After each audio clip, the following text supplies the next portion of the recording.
Olá, meus queridos irmãos, a paz do Senhor Jesus, o grande amor de Deus, a graça do nosso Senhor Jesus e a consolação do Espírito Santo esteja com cada um de vocês, pessoal. Estou aqui, pessoal, na hora do meu almoço para mais uma leitura da Bíblia de estudo pentecostal. Estou aqui minha guitarra no colo aqui, que eu estou assim meio que na correria hoje. Vou ler um pouco da Palavra de Deus para a nossa meditação. Gostaria que você acompanhasse junto comigo. Hoje a gente vai aprender algumas coisas muito legais aí, importantes, um pouquinho do Antigo Testamento, um pouquinho do Novo. No Novo Testamento a gente vai aprender que existe dois caminhos, Jesus falou. Só existe dois caminhos, né? Quais são esses dois caminhos? Céu e inferno. Jesus vai te falar hoje quem vai para o céu, o que você faz para você conseguir ir para o céu, ou se você não fizer, infelizmente, para o inferno. Também Jesus vai falar um pouquinho a respeito e ensinar sobre falsos profetas. E também Jesus vai falar hoje um pouquinho também quem entra no reino dos céus. Quem entra no reino dos céus. E lá no Antigo Testamento a gente vai meditar um pouco sobre Abraão, né? O nosso pai da fé. A gente vai entender umas histórias lá sobre Abraão, que Abraão contou lá umas mentiras, né? Você vai entender. Você acha, rapaz, se você tivesse com a sua esposa, com a sua linda esposa, se você tivesse muito medo de morrer, você entregaria a tua esposa para outra pessoa, para um rei, só para você não ser morto? Abraão cometeu essa falha. Falou para a mulher: vai lá, mulher, vai lá, fala pro povo lá que você é minha irmã, senão eles vão me matar, porque você é muito bonita. Olha o medo, olha a mentira, né? Mas vamos ver um pouquinho mais de detalhes dessa história e também quando o Abraão e o seu sobrinho Ló se separam. Cada um vai para um caminho, né? Beleza? Vamos lá meditar um pouquinho? Peço que você inscreva-se nesse canal, deixe um like. Se você não é inscrito, inscreve, deixa um comentário e compartilha. Beleza? Vamos fazer uma oração e vamos para a leitura de hoje. Feche seus olhos. Senhor, meu Deus e meu Pai que estás no céu. Louvado, exaltado seja o santo nome do Senhor, meu Deus. O Senhor é bom e a sua misericórdia dura para sempre, meu Pai. Senhor, em nome de Jesus, peço que o Senhor perdoe os nossos pecados, meus pecados, minhas fraquezas, minhas falhas, pois eu sou um pecador, Pai. Em nome de Jesus, assim como Paulo falou, me sinto o pior dos pecadores, diante da sua santidade, da sua lei, da tua palavra. Senhor, perdoa, Senhor, minhas fraquezas, meus pecados. Te agradecemos por mais um dia de vida, saúde, trabalho, alimento. Senhor, o pão de cada dia. Obrigado, meu Deus, pela salvação que o Senhor oferece através da fé no seu Filho, através da fé na morte e no sacrifício de Jesus naquela cruz do Calvário. Peço que o Senhor abençoe essa pessoa que está aqui agora ouvindo a tua palavra, Pai. Que o Senhor abençoe ela em tudo, gerando salvação, libertação, cura, milagre, providência da tua parte, Pai. Bênção do céu. Que nós possamos oferecer a nossa alma, a nossa vida, o nosso coração, o nosso tempo para o Senhor. Pai, Espírito Santo de Deus, fica conosco e nos ensina agora a Tua Palavra. É o que eu te peço, te agradeço em nome do Senhor Jesus. Amém. Vamos ao vídeo, meus irmãos. Gênesis capítulo 12, versículo 10. Abraão desce ao Egito. E havia fome naquela terra, e desceu Abraão ao Egito para peregrinar ali, porquanto a fome era grande na terra. E aconteceu que, chegando ele para entrar no Egito, disse a Saraí, sua mulher: Ora, bem sei que és mulher formosa à vista. E será que quando os egípcios te virem, dirão: esta é sua mulher, e matar-me-ão a mim e a ti, te guardarão em vida? Dize, eu peço-te, que és a minha irmã, para que me vá bem por tua causa e que viva a minha alma por amor de ti. E aconteceu que, entrando Abrão no Egito, viram os egípcios a mulher que era muito formosa. E viram-na os príncipes de Faraó e gabaram-na diante de Faraó. E foi a mulher tomada para a casa de Faraó. E fez bem a Abrão por amor dela. E ele teve ovelhas e vacas e jumentos e servos e servas e jumentas e camelos. Feriu, porém, o Senhor a Faraó com grandes pragas e a sua casa por causa de Sarai, mulher de Abrão. Então chamou Faraó a Abrão e disse: Que é isso que me fizeste? Por que não me disseste que ela era tua mulher? Por que me disseste é minha irmã? De maneira que a houvera tomado por minha mulher. Agora, pois, eis aqui a tua mulher. Toma e vai-te. E Faraó deu ordens aos seus varões a seu respeito, e acompanharam-no a ele e a sua mulher e tudo o que tinha. Amém e glórias a Deus. Agora a gente vai fazer um pequeno estudo e analisar aí um pouquinho desse texto. Quando a Bíblia fala assim, havia fome naquela terra. A obediência a Deus não significa que nunca enfrentaremos problemas e duras provações. Primeiro, mal Abraão chegou no seu destino e enfrentou outras desagradáveis, coisas desagradáveis. Seus problemas incluíam uma esposa estéril, a separação da sua parentela e uma fome que estava levando a privações e forçando a sair do seu país. Segundo, conforme nos ensina o exemplo de Abraão, o cristão que está procurando servir a Deus e obedecer a sua palavra não deve estranhar ao se deparar com grandes obstáculos, adversidades e problemas. Costuma essa ser a maneira que de Deus treinar aqueles que Ele tem chamado para obedecer-lhe. Nesses casos, devemos prosseguir com obediência e confiantes de que Deus continuará agindo em nosso favor e pelo bem dos seus propósitos. Agora a gente vai meditar num outro ponto aqui, quando a Bíblia disse assim, dize que és minha irmã. A confiança que Abrão tinha em Deus falhou por um pouco. E o resultado foi ele usar de engano, o qual lhe rendeu várias complicações, inclusive o seu banimento verdadeiro do Egito. Essa passagem demonstra quão fiel é a palavra de Deus no tocante aos santos. Tal fracasso é um lembrete solene a todos os crentes, no sentido de não olharem as circunstâncias, mas sim a promessa e a fidelidade de Deus.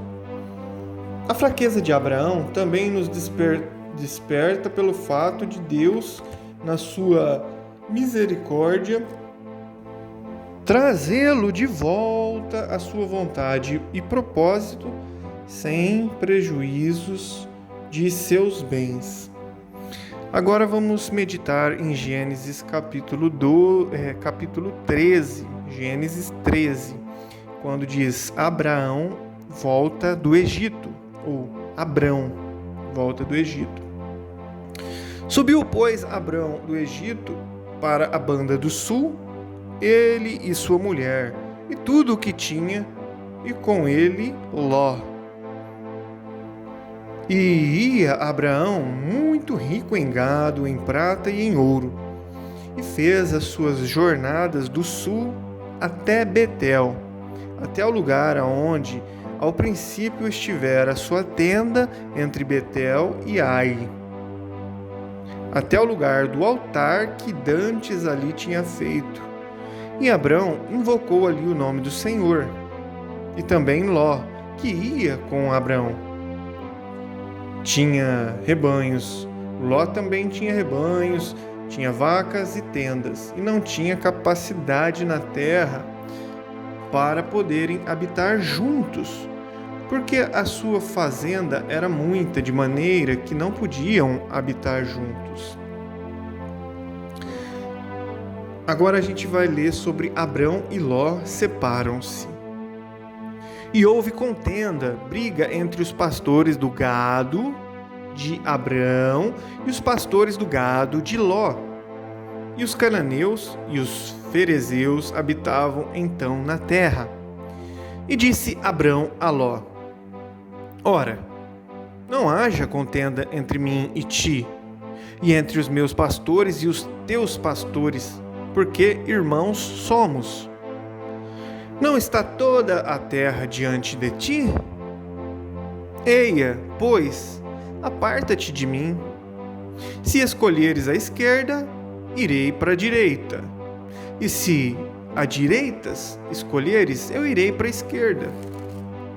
E levantou Ló os seus olhos e viu toda a campina do Jordão, que era toda bem regada, antes de o Senhor ter destruído Sodoma e Gomorra. E era como o jardim do Senhor, como a terra do Egito quando se entra em Zoar. Então Ló escolheu para si toda a campina do Jordão e partiu Ló para o oriente. E apartaram-se um do outro. Habitou Abrão na terra de Canaã, e Ló habitou nas campinas e armou as suas tendas até Sodoma. Ora, eram maus os varões de Sodoma e grandes pecadores contra o Senhor. E disse o Senhor a Abrão, depois que Ló se apartou dele: Levanta-te agora os teus olhos e olha desde o lugar onde está para a banda do norte, e do sul, e do oriente, e do ocidente, porque toda esta terra que vês te hei de dar a ti e a tua semente para sempre. E farei a tua semente como o pó da terra, de maneira que se alguém puder contar o pó da terra, também a tua semente será contada. Levanta-te, percorre essa terra, no seu comprimento e na sua largura, porque a ti a darei. E Abrão armou as suas tendas e veio, e habitou nos carvalhais de Manre, que estão junto a Hebrom, e edificou ali um altar ao Senhor. Amém e glórias a Deus. Louvado seja Deus.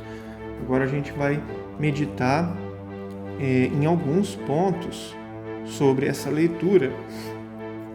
Quando diz assim a Bíblia: E levantou Ló os seus olhos. As Escrituras declaram que o Senhor não vê como o homem. 1 Samuel 16:7. Ló viu somente a campina bem regada de Sodoma. Deus viu os habitantes daquela cidade como grandes pecadores que eram. Ló, ao deixar de discernir e aborrecer o mal, trouxe morte e tragédia à sua própria família. Outro ponto é quando a Bíblia diz assim, armou as suas tendas até Sodoma. A grande falha de Ló foi armar as vontades, foi amar as vontades pessoais, mais do que abominar a imoralidade e a iniquidade de Sodoma. Se ele tivesse amado profundamente a retidão, como diz Hebreus 1:9, isto o manteria separado dos maus caminhos e daquela geração ímpia. Ele, porém, tolerou o mal e optou por morar na cidade decaída de Sodoma.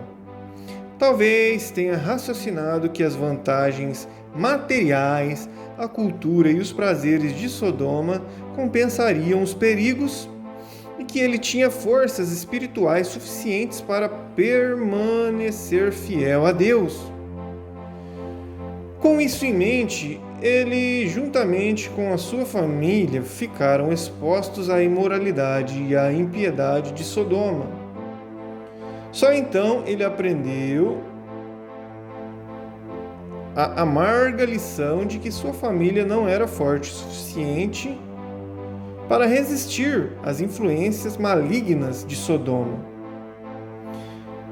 Os pais da família devem tomar cuidado para não se envolverem de igual modo, nem os seus filhos, com nenhuma Sodoma, entre aspas, para não se aproximar espiritualmente, para não se arruinarem espiritualmente, como aconteceu à família de Ló. Meu Deus, Senhor. Meus irmãos que estão aqui ouvindo, hoje, esse ano de 2024 e agora em 2025, a minha visão está péssima. A minha Bíblia aqui, ela tem uma letra pequena, bem pequena. E os estudos que ficam abaixo da Bíblia, no rodapé, a letra é menor ainda. Tá difícil de eu ler, tô tendo que forçar a vista, olhar de longe e erguer um pouquinho da sobrancelha para cima para enxergar essa letrinha. Eu vou ter que ir no médico, pedir para fazer um óculos para mim. E hoje é dia 3 de abril de 2025. 3 de abril de 2025. Deixa eu ver aqui se finalizamos essa parte. Abraão, o hebreu. Não, aqui é para a próxima leitura. Amém, glória a Deus. Agora a gente vai viajar para o Novo Testamento, aprender um pouquinho do Senhor Jesus. Mateus capítulo 7, versículo 13. Os dois caminhos. Entrai pela porta estreita, porque larga é a porta, e espaçoso o caminho que conduz à perdição, e muitos são os que entram por ela. E porque estreita é a porta e apertado o caminho que leva à vida, e poucos há que a encontrem. Os falsos profetas. Acautelai-vos, porém, dos falsos profetas, que vêm até vós vestidos como ovelhas, mas interiormente são lobos devoradores. Por seus frutos os conhecereis. Porventura, colhem-se uvas dos espinheiros ou figos dos abrolhos? Assim, toda árvore boa produz bons frutos, e toda árvore má produz frutos maus. Não pode a árvore boa dar maus frutos, nem a árvore má dar frutos bons. Toda árvore que não dá bom fruto, corta-se e é lançada no fogo. Portanto, pelos seus frutos os conhecereis. Próximo tema aqui que Jesus ensinou: quem entra no reino dos céus. Nem todo o que me diz Senhor, Senhor entrará no reino dos céus, mas aquele que faz a vontade do meu Pai que está nos céus. Muitos me dirão naquele dia: Senhor, Senhor, não profetizamos nós no teu nome? E em teu nome não expulsamos demônios? E em teu nome não fizemos muitas maravilhas? E então lhes direi abertamente: nunca vos conheci. Apartai-vos de mim, vós que praticais a iniquidade. Amém. Glórias a Deus. Agora vamos ao estudo sobre alguns pontos dessa leitura. Quando a Bíblia diz assim, estreita é a porta e poucos os que a encontrem.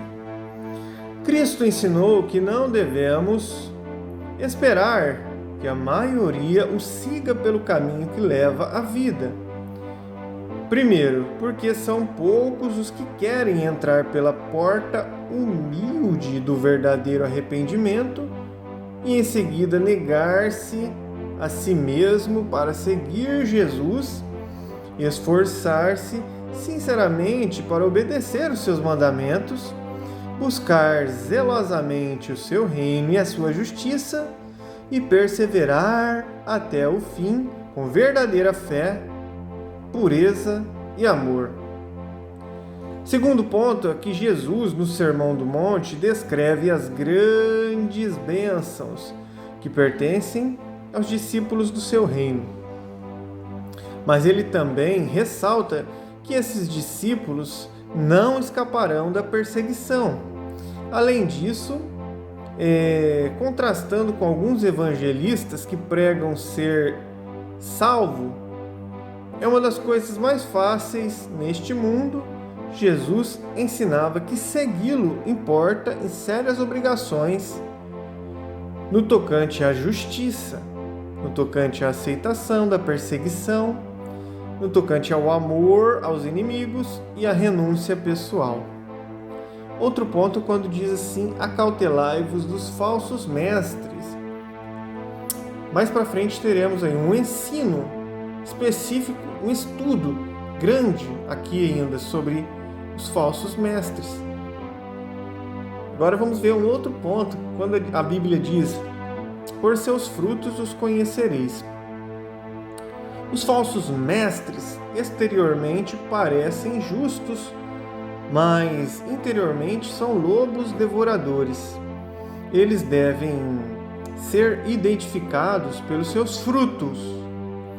Os frutos dos falsos mestres consistem principalmente no caráter dos seus seguidores. Como diz 1 João 4, 5, 6. O falso mestre produzirá discípulos que manifestarão a seguinte característica aos discípulos do falso mestre. Serão cristãos professos, cuja lealdade é dedicada mais a indivíduos do que a palavra de Deus. A lealdade deles é mais a pessoas do que a palavra de Deus. Honram e servem a criatura mais do que o seu Criador, como diz Romanos 1,25. Segundo ponto, os discípulos dos falsos mestres serão seguidores que se ocupam mais com seus próprios desejos do que com a glória e a honra de Deus. Sua doutrina será mais antropocêntrica do que teocêntrica, como diz 2 Timóteo 4,3. Terceiro ponto, serão discípulos que aceitam doutrinas e tradições dos homens, mesmo que isso contradiga a palavra de Deus, como diz 1 João 4,6. Quarto ponto, esses discípulos de falsos profetas serão seguidores que buscam mais as experiências religiosas e as manifestações sobrenaturais do que a palavra de Deus e os seus padrões de justiça. A sua experiência religiosa, a sua autoridade final quanto à autenticidade da verdade e não todo o conselho da palavra de Deus. Quinto ponto, os discípulos dos falsos profetas serão seguidores que não suportarão a sã doutrina, mas procurarão mestres que lhes ofereçam a salvação em conjunto com o caminho largo da injustiça, como diz aí 2 Timóteo 4:3. Agora a gente vai para um outro ponto muito importante, que é, a Bíblia fala assim: aquele que faz a vontade do meu Pai, esse vai herdar o céu. Jesus ensinava enfaticamente que cumprir a vontade do seu Pai Celestial é uma condição prévia, essencial para a entrada no reino dos céus, né? Como diz Mateus 19:16, Mateus 25:31. Isso, no entanto, não significa que a pessoa pode ganhar ou merecer a salvação mediante os seus próprios esforços ou obras. Isso é verdadeiro pelas seguintes razões. Primeiro, o perdão de Deus, né? O homem obtém o perdão de Deus mediante a fé e o arrependimento, concebidos pela graça de Deus e a morte vicária de Jesus Cristo por nós. Lucas 15:11-32, Lucas 18:9-14.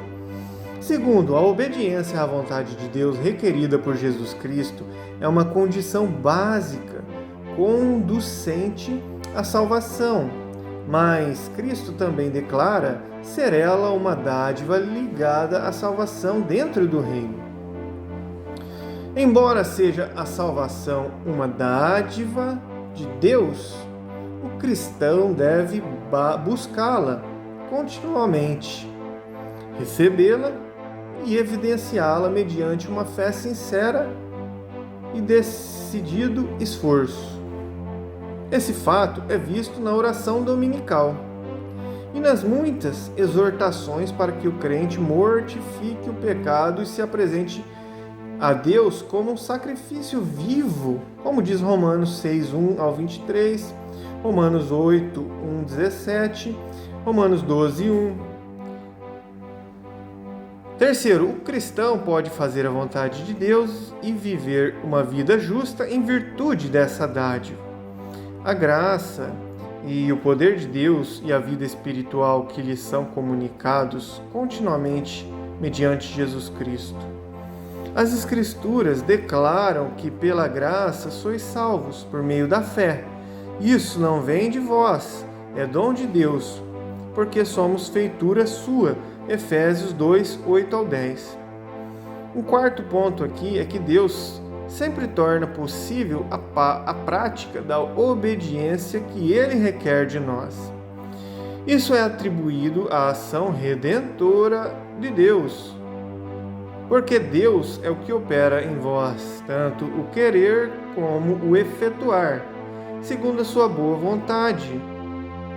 Todavia, Filipenses 2:13 está escrito isso. Todavia, o dom da graça de Deus não anula a responsabilidade e nem a ação humana, né? O crente deve corresponder positivamente ao dom divino da obediência. Filipenses 2:12, Judas 20:21, Efésios 4:22. Todavia, ele é livre para rejeitar a graça de Deus, para recusar aproximar-se de Deus por meio de Jesus Cristo, como diz Hebreus 7:25, e para recusar orar por uma vida de obediência e viver essa vida, Mateus 5:6. Outro ponto muito importante quando a Bíblia fala assim, muitos me dirão naquele dia. Nos versículos 22 e 23, Jesus declara enfaticamente que muitos que profetizam, pregam ou realizam milagres em seu nome estão enganados, pensando que são servos de Deus, quando na realidade Ele não os conhece. Para não ser enganado nos últimos dias, o dirigente da igreja ou qualquer outro discípulo deve apegar-se totalmente à verdade e à justiça reveladas na palavra de Deus, e não considerar o sucesso ministerial como padrão de avaliação no seu relacionamento com Cristo. Vamos para uma outra parte aqui, um outro estudo, quando Jesus diz: nunca vos conheci. Estas palavras de Jesus Cristo deixam plenamente claro que uma pessoa pode pregar o Evangelho em nome de Jesus Cristo, pode expulsar demônios e operar milagres, sem essa pessoa ter uma genuína fé salvífica em Jesus Cristo. Vamos a alguns pontos. Primeiro, as Escrituras nos ensinam que a pregação evangélica eloquente, um manifesto zelo pela justiça e operação de milagres, pode ter lugar nesta era mediante a influência e o poder de Satanás também. Paulo nos adverte que o próprio Satanás se transfigura em um anjo de luz. Não é muito, pois que os seus ministros se transfigurem em ministros de justiça, ministros de Satanás. 2 Coríntios 11:14, Mateus 24:24. Paulo toma claro que a simulação de uma unção poderosa pode ser operação de Satanás, 2 Tessalonicenses 2:9-10 e Apocalipse 3:12. Segundo ponto, muitas vezes Deus aniquila a atividade de Satanás nos falsos pregadores, a fim de salvar ou curar aqueles que sinceramente recebem a palavra de Deus. Filipenses 1:15-18. Deus sempre deseja que aqueles que proclamam o Evangelho sejam justos, como diz 1 Timóteo 3:1-7. Porém, quando uma pessoa má ou imoral prega a palavra de Deus, ainda assim ele pode operar no coração daqueles que recebem a sua palavra e entregam-se a Jesus Cristo. Deus não aprova nenhum falso pregador do Evangelho, mas ele certamente confirmará a verdade bíblica e aqueles que aceitam pela fé. Amém e glória a Deus. Finalizamos aqui, meus irmãos, mais um estudo, uma meditação da palavra de Deus. Muito bem, meus irmãos, finalizamos agora, essa leitura. Muito boa essa leitura para o nosso aprendizado, para a nossa edificação. Então fica aqui o meu pedido a Deus, que Deus possa continuar nos abençoando, nos ensinando, nos guardando de todo mal, tá bom? Fiquem com Deus, até o próximo vídeo. Fui!